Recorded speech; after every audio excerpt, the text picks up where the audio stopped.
Mga Jingo, meron akong itatry. Nabili ko to sa Mr. DIY. Ito yung growing capsule animals, wild animals. Meron siyang 12 assorted soap foam animals grow fast in water. So, yan siya. Yan. And, andito yung yung direction kung paano siya gawin. Drop the capsule in a warm or hot water. Number 2, watch the capsule melt and the creature will grow shortly. So, ayun yung mga animals na makukuha natin pag nilagay na natin siya sa warm water. So naka-ready na ako agad-agad. Kaya tara, try natin. Ayan, naka-ready na yung water ko. And kukuha ko ng limang capsules. Ayan, na-excite ako. Dali lang guys. Try natin tong color sky blue.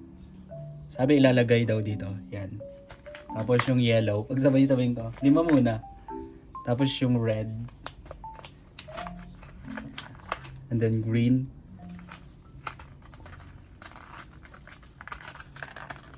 And then ito may orange. Yung orange naman.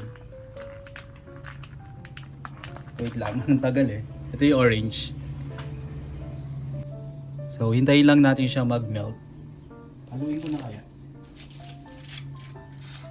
Gamit ako ng chopstick. Yan. Hintayin natin siya mag-melt. Ayun, nagme-melt na siya. Yung nagdikit-dikit sila. Hey! Parang matagal siya. Siguro dapat mas mabilis siguro pag hot water, no? Wala akong gamit na mic ngayon eh. Guys, pasensya na kung meron kayong mga naririnig na mga unnecessary sound.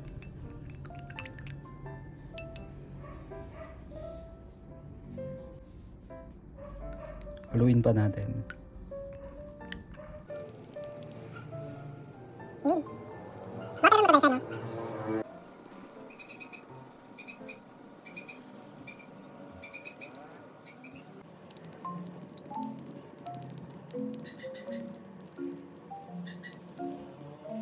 $2,000 years later.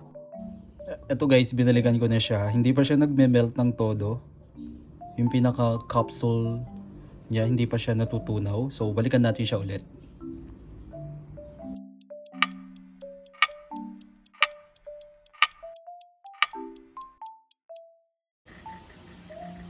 Ayan na siya.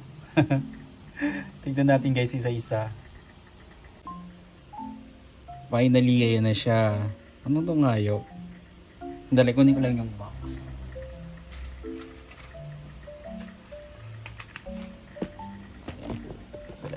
Kita nyo ba? I-ayos ko lang yung camera. So ito, ano to? Brown bear. Diba? Brown bear siya. Ayan siya. Tapos ito naman. Yan. Kangaroo ba to?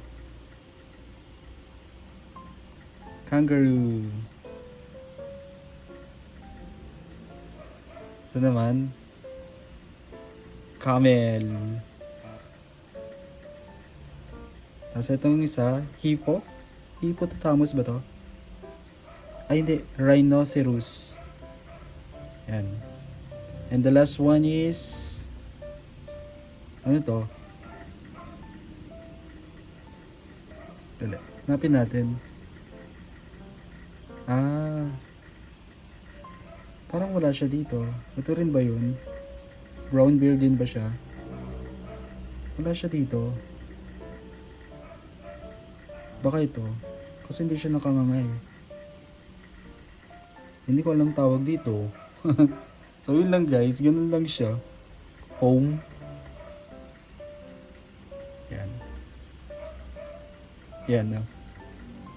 Ganda. Cute.